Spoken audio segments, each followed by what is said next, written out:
रहमानिर्रहीम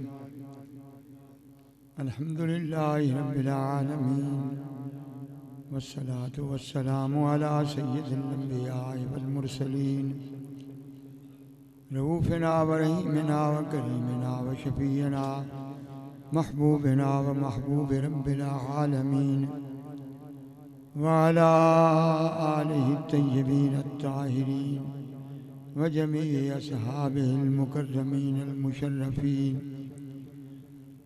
अम्मा बाद फ़अऊज़ु बिल्लाहि मिनश शैतानिर रजीम बिस्मिल्लाहिर रहमानिर रहीम या अय्युहल्लज़ीना आमनू इरकऊ वस्जुदू वअबुदू रब्बकुम वफ़अलुल खैर लअल्लकुम तुफ़्लिहून।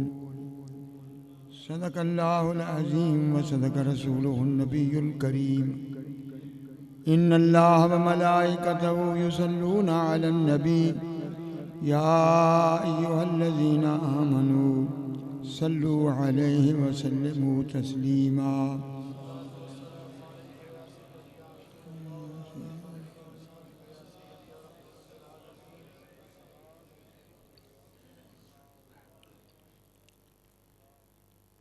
अहले ईमान को खिताब किया गया कि ऐ ईमान वालो इरकऊ रकू करो, वस्जुदू और सजदा करो, वाबुदू रब्बकुम अपने रब की इबादत करो, वफ़अलुल खैरा लअल्लकुम तुफ़्लिहून और भलाई के कामयाबी के काम करो, खैर को इख्तियार करो, शर से बचो। अफ़ाले खैर की कोशिश करो तो करीब है कि अल्लाह तुम्हें दीन और दुनिया में कामयाब करो। इन आयात करीमा में मुख्तसरन फलाह का इंग्रेडिएंट्स या अज्जा या अज्जाए तरकीबी वो जिक्र की है। उलमा कहते हैं कि लुगत अरब में दुनिया और आखिरत की कामयाबी के लिए लफ्ज़ फलाह से ज्यादा कोई जामे लफ्ज़ ये हर किस्म की कामयाबी को मुहीत है जहाँ लफ्ज़ फलाह इस्तेमाल है। इसकी इब्तदा फरमाई इरकऊ रकू करो, वस्जुदू सजदा करो, वाबुदू रब्बकुम रब की इबादत करो।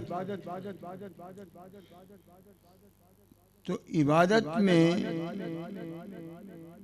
रकू शामिल नहीं है। क्या इबादत रकू के बगैर मुकम्मल हो सकती है? क्या सजदे के बगैर इबादत मुकम्मल हो सकती है?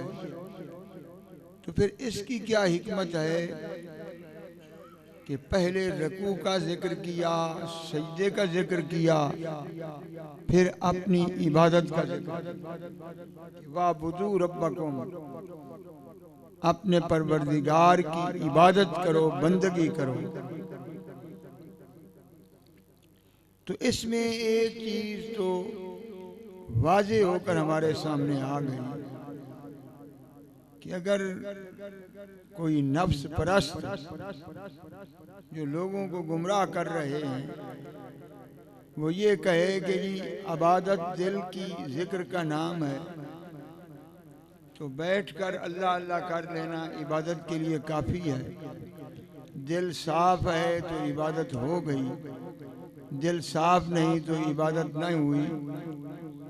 तो ऐसे लोग जो नफ्स परस्त हैं उनकी इस्लाह के लिए कुरान ने कहा कि अल्लाह की इबादत कभी पूरी नहीं हो सकती जब तक रकू और सुजूद ना हो।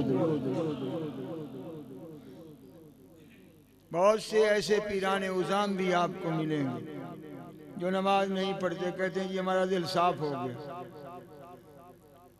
कुछ ऐसे भी फ्राडी होते हैं जो कहते हैं कि जी हम बैतुल मक़दिस में नमाज पढ़ते हैं, मदीने शरीफ में नमाज पढ़ते हैं, काबा शरीफ में नमाज पढ़ते हैं और रोटी यहाँ खाते हैं। दस्तरखान पे उधर नहीं पहुँचते, रोटी यहाँ होती, बाकी सारा काम उधर होता है। ये नफ्स के धोखे जो चाहते हैं कि हमें लोग पीर भी कहें और हमें मेहनत भी न करनी पड़े। तो अगर कोई सोने की डलिया नाकिस लेकर निकले तो जो सोने और कीमिया का वाकिफ नहीं उसे तो धोखा दे सकता है, लेकिन कीमिया घर को तो धोखा नहीं दे सकता कि ये खालिस है या खोटा है। तो लोगों को तो तुम ये धोखा दे सकते हो, मगर उसकी जात को तो नहीं दे सकते हो जो अलीम बिज़ाति सुदूर।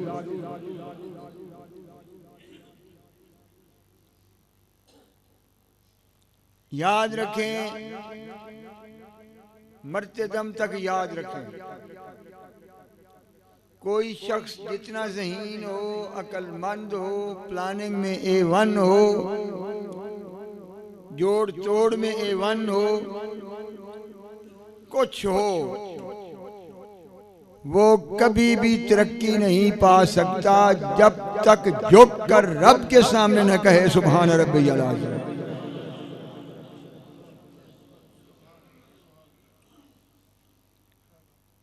जब उसकी अजमत और सुबहानियत की गवाही देता है तो रब कहता है जो मुझे अजीम कह रहा है मैं उसे जलील कैसे।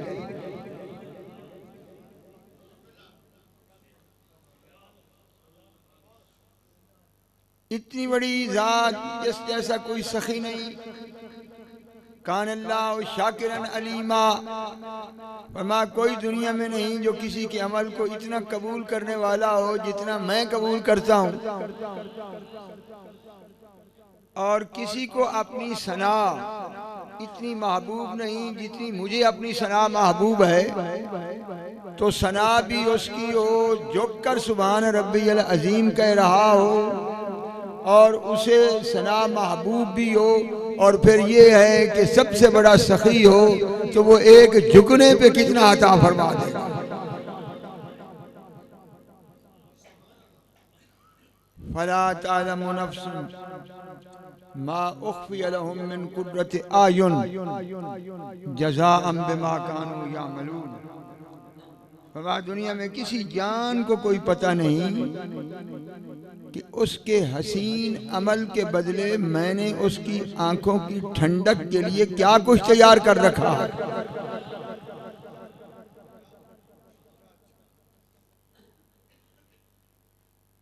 आज का फितना सबसे बड़ा वही फितना है जो बनी इसराइल का फितना है, और वो औरतों का फितना है।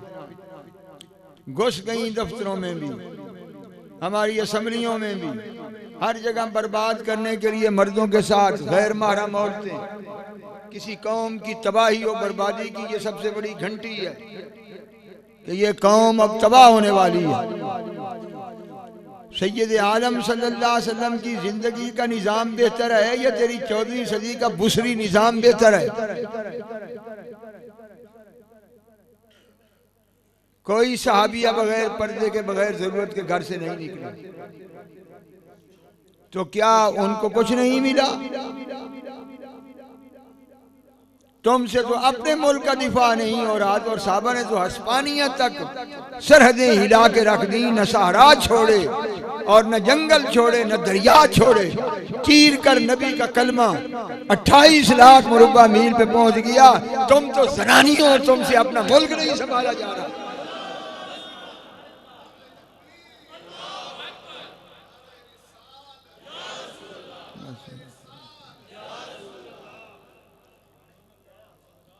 और अपने आप को समझते हो कि तुम कामयाब हो।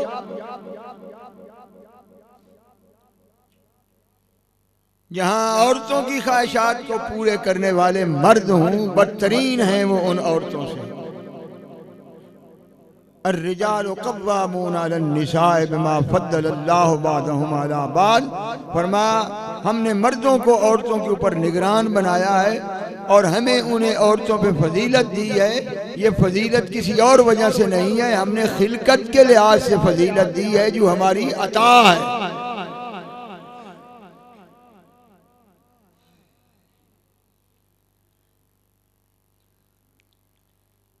ये फितने कौन है जो कुर्बानी देने वाला है? कौन है जो नफ्स पलीत के शर को धकेलने वाला है, जो शर्रे शैतान से बचने वाला है? अगर तू जरूरी औरतों का पुजारी है और तुझे बड़ी मोहब्बत है और तू इसमें लत पाता है तो कितना जिंदा रहेगा तू? बुखारी शरीफ की हदीस है, वलो अन्न इमरतम मिन अहलिल जन्नत, जन्नती के लिए जन्नत में जो औरतें हैं उनमें से अगर एक इत्तलात इलल अर्द, सिर्फ झांक कर जन्नत से जमीन की तरफ देख ले, एक दफा झांक कर देख ले, तो ला अदा अतहा वला मरा अतहा रीहा, जन्नत से लेकर जमीन तक हर चीज को सूरज से ज्यादा रोशन कर दे और पूरी फिजा को कस्तूरी से भर के रख दे।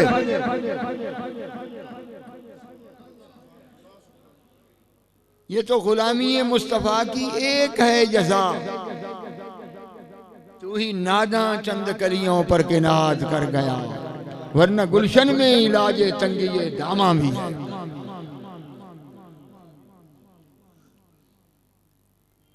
वस्बिरू, सबर करो। सबर का कहां से अजर मिलेगा? मेरा क्या सबर है जो बुढ़ापे में पहुंच चुका हूं? सबर तो उनका है, तकवा तो उनका है कि ताकत के बावजूद खौफ इलाही से झटक कर रख दे। सरकार फरमाते हैं उसे अल्लाह ताला बुलाकर जन्नत की अर्श के नीचे साया के नीचे जगह देगा।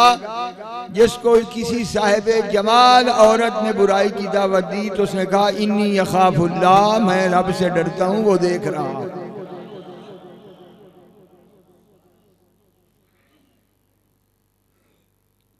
तो कोई निस्बत है दुनिया को आखिरत से?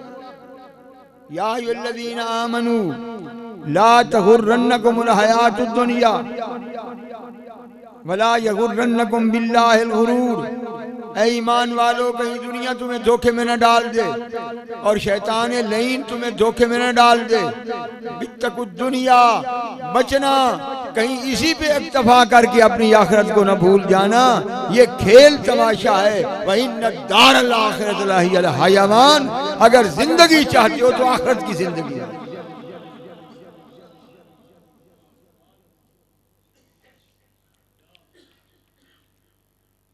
एक अगर सुरीली आवाज कान में पड़ जाए हुरहीन की, सारी जिंदगी पागल होकर जंगलों में फिरता रहे।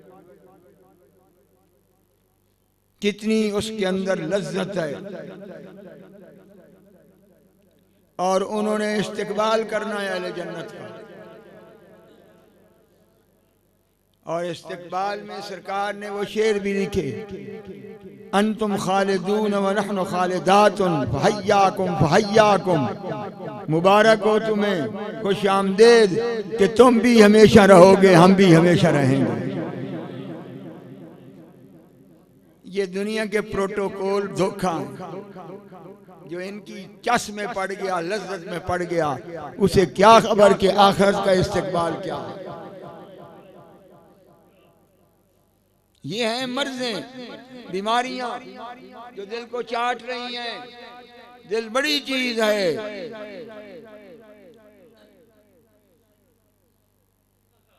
दिल गुजर गाहे जलीले अकबर, बस हजारा का ब यक दिल बेतरस। लेकिन दिल को हमने कर क्या दिया?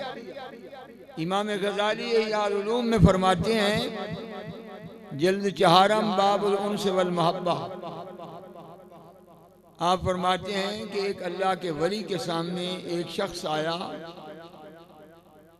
और उसने कहा जी मुशाहिदा यकीन क्या होता है? यानी इंसान के दिल से पर्दे हट जाएं तो जिस तरह किसी चीज को देखकर यकीन हो जाता है, इसी तरह अल्लाह ताला उसके दिल के पर्दे हटाकर वो चीज उसे दिल की आंखों से दिखा दे, इसे मुशाहिदा यकीन। तो उन्होंने दाएं तरफ मुंह करके कहा कि ये इसका जवाब दे। फिर बाएं तरफ मुंह किया और कहा इसका जवाब दे। तो दोनों तरफ जवाब नहीं आया, तो फिर उन्होंने दिल की तरफ मुखातिब किया कि इसको जवाब दें। तो जो सामने बैठा था उसने कहा हुजूर मुझे समझ आ गई, मुझे समझ आ गई है, ये बात मैं समझ गई। अब इमाम गजाली इसकी तफसीर करते हैं कि उसका मकाम इतना बुलंद था कि मलाइका से भी ऊपर था। उसने पहले जवाब पूछा है दाएं कंधे वाले फरिश्ते से, और उसने कहा मैं नहीं जवाब इसका दे सकता। फिर उसने बाएं कंधे वाले फरिश्ते से पूछा, उसने कहा मैं भी जवाब नहीं दे सकता। फिर उसने दिल को कहा, तो दिल चूंकि हर वक्त हज़ीरतुल कुद्स में रब के पास रहता है, तो दिल ने उठाकर जवाब उसके दिल पे दे मारा। दिल ने कहा ये मेरी गैरत नहीं कि मैं जुबान को दूं, मैं सीधा ही दिल पे मारूंगा।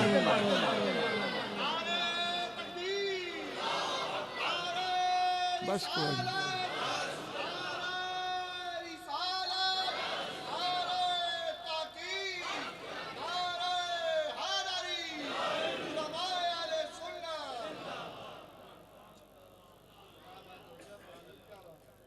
इतना बड़ा आला लतीफ़ा दिल बुरे कामों से बचाएं, और दिल की ग़िज़ा अल्लाह और उसके रसूल की मोहब्बत है, ये ग़िज़ा है।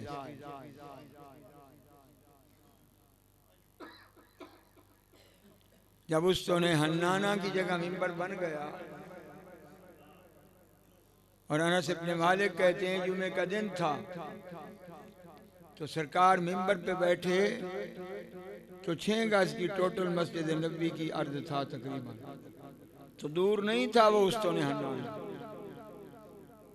तो साखतिन नखलतुल्लती काना यख्तुबु इंदहा हत्ता तनशक्का, जोर से चीख लगाई उस खजूर के खुश्क सतून ने। पिछली सब तक साहबा ने सर उठा के देखा कि इधर क्या हो गया, क्योंकि सरकार जब आते थे तो इतनी खामोशी होती थी कि परिंदों को भी समझ नहीं आ सकती थी ये लकड़ियां हैं या बंदे बैठे। कत्तुयूर अला रूस, जब चीख हुई तो पीछे भी लोगों ने सर उठाया। अनस इब्न मालिक कहते हैं कि मैं देख रहा था कि चीख के बाद वो रो रही थी, आंसू गिर रहे थे, और इतनी हिल रही थी, इतनी हिल रही थी कि मुझे शक हुआ कि ये फट जाएगी और इसके टुकड़े मस्जिद नबी के फर्श पर बिखर जाएंगे। तो सरकार उठे, आपने उसे जाकर सीने से लगा, खुतबा नहीं फरमा, उसे सीने से लगा लिया। तो तइन्नु का अनीन सभी यल्लती युसब्बितु हत्तस्तकर्र कमारो, जिस तरह को बच्चा अपनी माँ की जुदाई में बिलबिला कर रो रहा होता है, इसी तरह वो रो रहा था जैसे हुजूर ने सीने से लगाया, सिसकियां लेते हुए उसे करा रहा। ये हदीस आप 12 सुन चुके हैं। इमाम बुखारी ने यहाँ तक रवायत की है, बाकी मुहद्दिसीन ने इससे आगे भी बहुत सी बातें जिक्र की हैं, लेकिन 2 बातें मैं इस ज़िमन में अर्ज करूंगा। पहली बात यह है कि जो साहिब दिल है वो जिक्र मुस्तफ़ा पे फड़कता,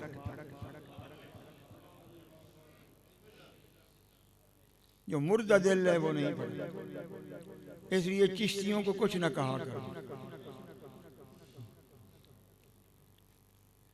वो मोमिन ही क्या है कि महबूब का नाम आए और उसका दिल न फड़के। मोमिन ही क्या, कहते हैं वजद क्या? वजद की हकीकत यही हदीस है, अगर अंदर इश्क हो तो लकड़ी फटकर टुकड़े हो सकती है, और अशरफुल मखलूक वली के दिल में इश्क रसूल हो तो वो नहीं फटकेगा।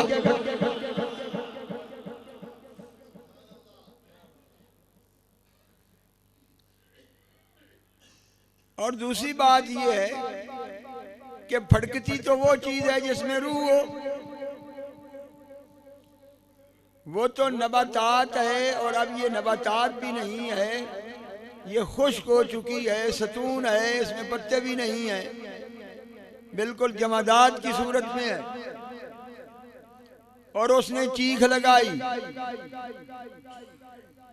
कभी लकड़ियां भी चीख लगाती हैं, लकड़ियां रोती हैं, लकड़ियां कभी झूमती हैं, हिलती हैं।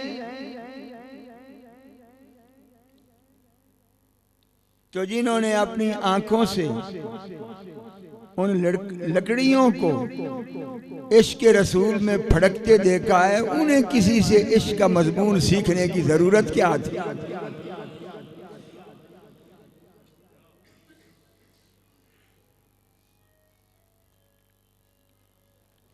दूसरी बात जो मैं अर्ज कर रहा हूँ, इस पे उलमा ने बड़ी गुफ्तगू की है, और अल्लाह ताला हमें ये नसीब फरमाए। इमाम कुस्तलानी फरमाते हैं बुखारी की शरह में इसी हदीस के तहत,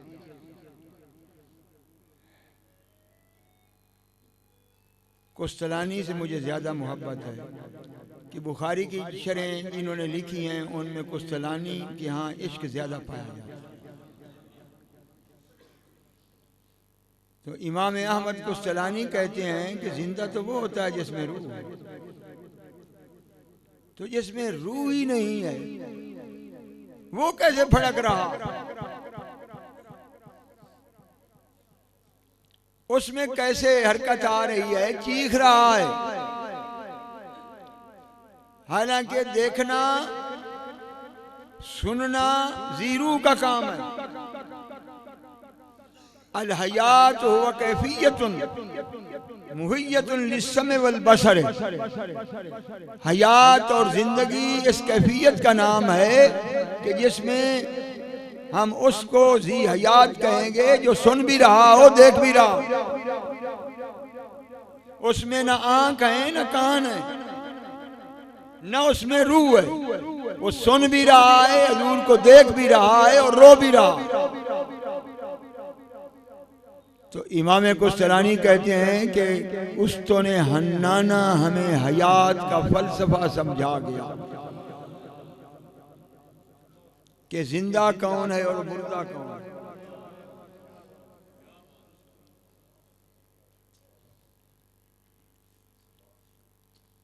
एक हयात है, रूह रही तो जिंदा, रूह जुदा हो गई तो मुर्दा। तो फरमाया ये हयात ज़ाहिरी है जिसका खमीर रूह है, और एक हयात है हकीकी कि रूह हो या ना हो जिंदा ही जिंदा है। फरमाया पहली हयात ज़ाहिरी तो आम लोगों की है, और हयात हकीकी उनकी है कि जिनके दिलों में इश्क रसूल है, कि अगर इश्क रसूल लकड़ी में आ जाए तो वो जिंदा, चाहे इंसान के सीने में।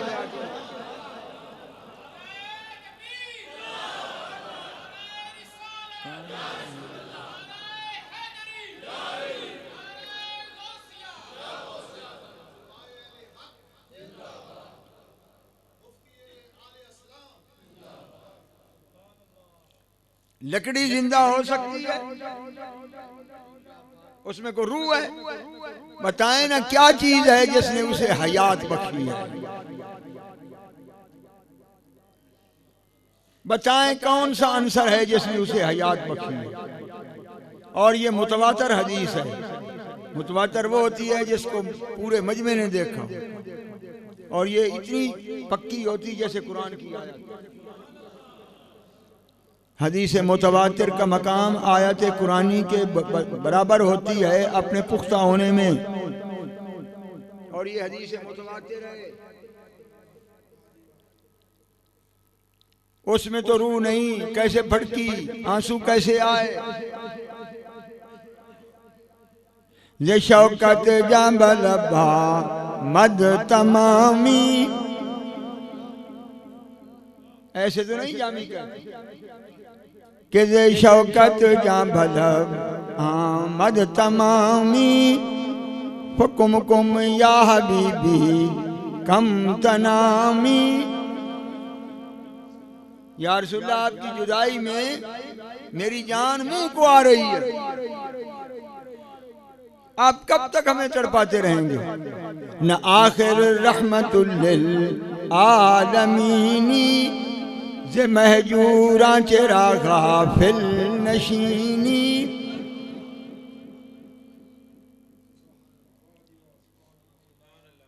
यही उस शाह की हालत रही है जो फड़के हैं सरकार ने सीने से लगाया है, और उनको मौत नहीं मिटा सकती। वो रूह के मोहताज ही नहीं, और जिसकी तरफ रूहुल अरवाह की तवज्जो हो गई है उसे रूह की क्या जरूरत है। लकड़ी में रूह नहीं है और वो जिंदा है। तो हुजूर का गुलाम जिसके सीने में इसके रसूल है, अगर 70 मर्तबा मलकुल मौत उसकी रूह निकाल ले तो हयात हकीकी रूह की मोहताज नहीं, इसके रसूल।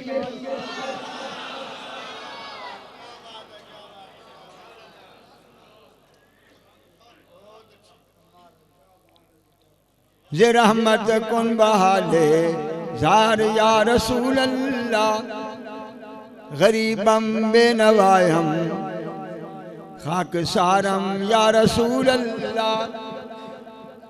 चुकुए मन गुजरदारी मने मिस्कीन नादारी, फिदाए नक्शे नाले नत गुनम जा या रसूल अल्लाह।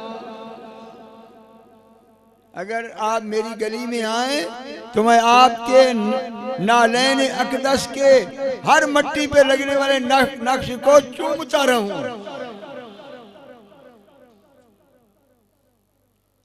ये मोहब्बतें हैं, ये कुर्ब हैं और ये हयात है। कुछ चलते हुए मुर्दा हैं, कुछ कब्रों में पड़े हुए जिंदा हैं, क्योंकि फलसफा हयात ही यही है। जिनमें इश्क नहीं वो जिंदा होकर भी मुर्दे हैं, जिनमें इश्क है वो कब्रों में पड़े हुए भी जिंदा हैं।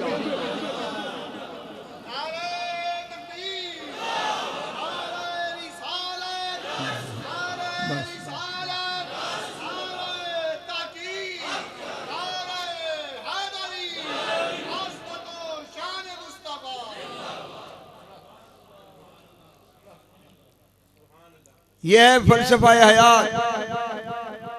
अगर मेरी निगाह से पढ़े कुरान में अल्लाह ताला ने कितने नाज से अपनी नबी पर अपनी अताओं का जिक्र किया। खुदा की कसम शान महबूबियत मुस्तफ़ा कुरान में चमक रही है।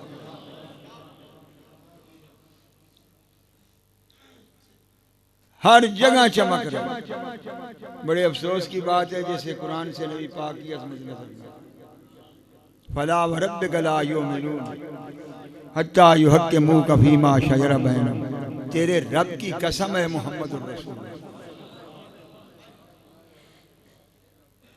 ये मोमिन ही नहीं हो सकते जब तक मुकम्मल तुझे अपना हाकिम तस्लीम न कर। तंगी से नहीं, दिल की तंगी से नहीं, दिल की खुशी से। तेरे रब की कसम, तो तेरे रब की कसम क्यों कही? रब्बुल आलमीन की कसम क्यों न उठाई? रब्बे काबा की कसम क्यों न उठाई? रब्बु समावात वल अर्द की कसम क्यों न उठाई? रब तो सारे जहानों का है। रब्बे अर्शी अजीम भी है, रब्बे काबा भी है, रब्बुल आलमीन भी है, लेकिन किसी की कसम नहीं उठाई। फरमाया रब सब का हूं मगर नाज मुझे मुहम्मदुर रसूलुल्लाह के रब होने पे है।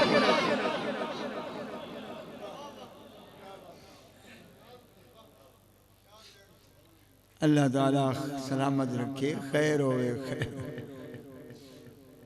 ये कुरान नहीं है, बताएं ना। ये कुरान करीम नहीं है कि ला उक़्सिमु बिहाज़ल बलद व अंत हिल्लुम बिहाज़ल बलद, मैं मक्के शहर की कसम उठा रहा हूँ। इसलिए नहीं कसम उठा रहा कि यहाँ काबा है, मकाम इब्राहिम है, डेरे जमजम है, रुकन यमानी है, यहाँ सफा व मरवा है।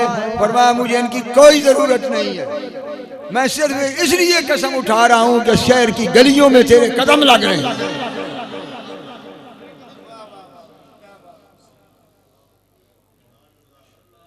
कुरान से तुम्हें अजमत नहीं नजर आती?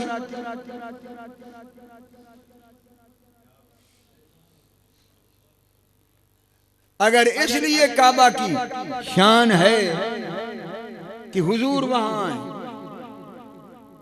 और फरमाया अंत हिल्लुम बिहाज़ल बलद, तू इस शहर में मौजूद है तो फतवा न लगाना, मेरी अपनी फिकाहत और मेरा अपना इज्तिहाद समझो या इल्म की रोशनी में समझो कि काबे को उस मकान पर नाज है जिसमें यार रहता है।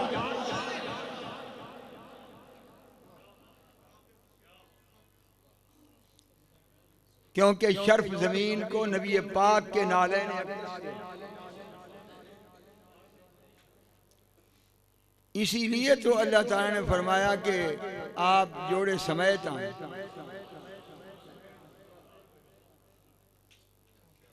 काबा भी नीचे, आसमान भी नीचे, अर्शी अजीम भी नीचे और सरकार के जोड़े ऊपर। अल्लाह चाहता ये था कि सारी कायनात पर मेरे महबूब के जोड़े के तलवे का साया हो जाए।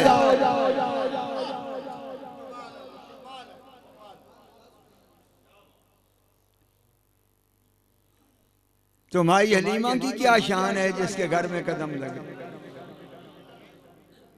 बकरियां चराई, उसका जिक्र क्यों नहीं करने देते? वो जमीन कौन सी है जिस पर सरकार के कदम लगे?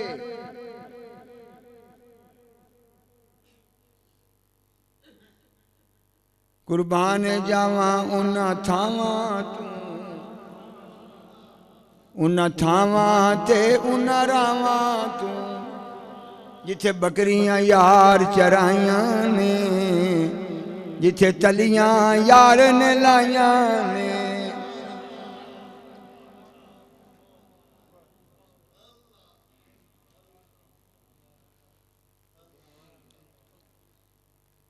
ये अजमत नहीं कुरान से नजर आई?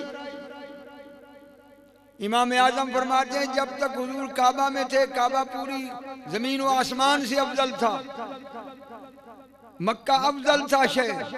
जब हिजरत करके मदीना में तशरीफ ले गए तो मदीना अफजल हो गया, क्योंकि फजीलत का सबब काबा नहीं था, फजीलत का सबब यार के तलवे थे।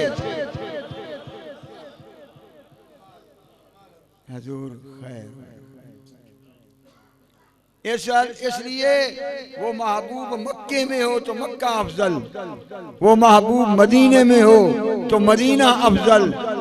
अगर अर्श को इज्जत है, नबियों को इज्जत है, जन्नत को इज्जत है, सिदरतुल मुंतहा को इज्जत है, तमाम फरिश्तों को इज्जत है और रूए जमीन पे काबा और बैतुल मक़दिस को इज्जत है और तमाम नस्ल आदम को इज्जत है, तो इनको इज्जत उस यार के तलवों की धूल का सदका है।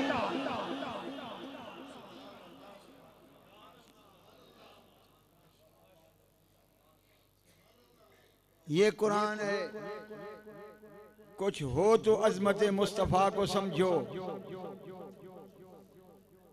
और अंदर ही बुग़्ज़ हो तो कुरान क्या देगा? मैं एक एक आयत में यकीन करो, ऐसी कैफियत होती है। मेरे हज़रत फरमाया करते थे आखिरी ज़िंदगी में कि इस वक्त मेरा दिल चाहता है मुझे कोई चीज़ और न सुनाए, सिर्फ कुरान सुनाए। आरिफीन कामिलीन के लिए कुरान तो आईना है, जो जमाल इलाही का आईना है और जमाल मुस्तफ़ा का आईना है। और जो कुरान पढ़कर भी जितने ढूंढे, ये कमी थी, वो कमी थी, ये इख्तियार नहीं था, वो इख्तियार नहीं था, तो मैं यही कह सकता हूँ कि उस पर बदबख्त शैतान का तसल्लुत है, जिसने उसके दिलों पे कब्जा जमा लिया।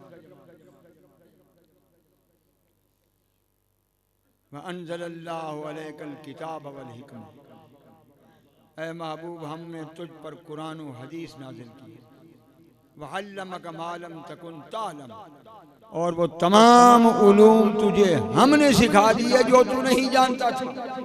पीछे क्या रह गया? वकान फज़लुल्लाहि अलैका अज़ीमा, और तुझ पर मेरा फजल अजीम है। किसी नबी के लिए फजल अजीम नहीं कहा, किसी नबी के लिए कुरान में फजल अजीम नहीं कहा। हज़रत सुलेमान का गुलाम जब तख्त लाया था तो आपने फरमाया इन हाज़ा लहुवल फज़लुल मुबीन, कि ये जाहिर बाहिर अल्लाह का फजल है, लेकिन फजल अजीम खासा है मुस्तफ़ा का।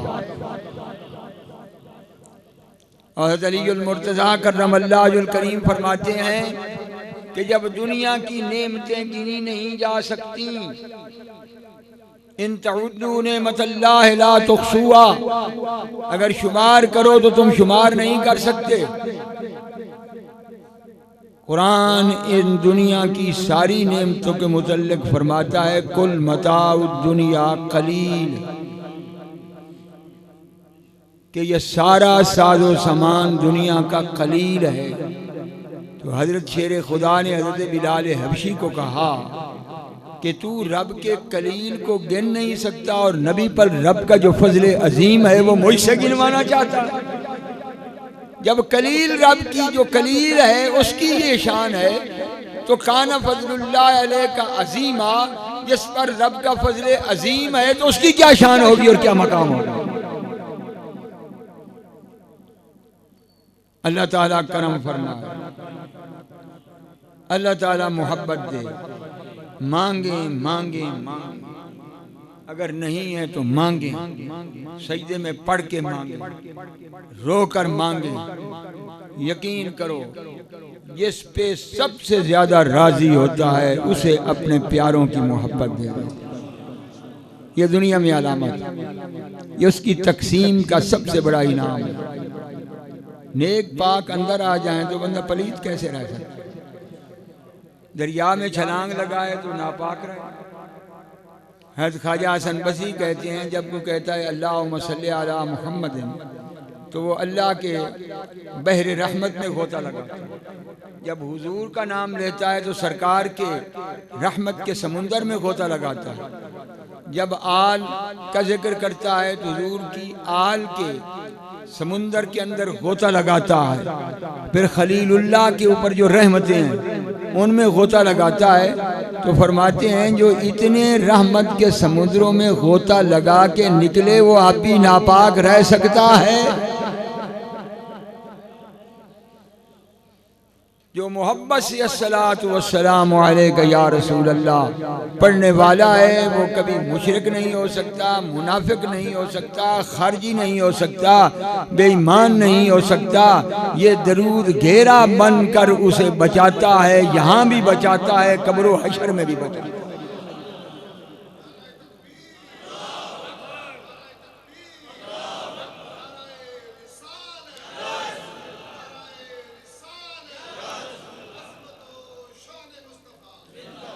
अल्लाह ताला करम फरमाए, अल्लाह ताला अपनी सखावत से हमें हिस्सा दे। मरने से पहले पर्दे हटाए। कल अगर वो कहेगा मैं इतना रहमान रहीम था, मेरा नबी इतना करीम था, तू कुछ भी नहीं लेके आया, न मुझसे हिस्सा लिया न मेरे नबी से लिया, जिस पर मुझे नाज था, कितनी शर्मिंदगी। तो अल्लाह अपनी सखावत का कतरा भी दे दे, हमारे लिए वही काफी। इन्नहु अला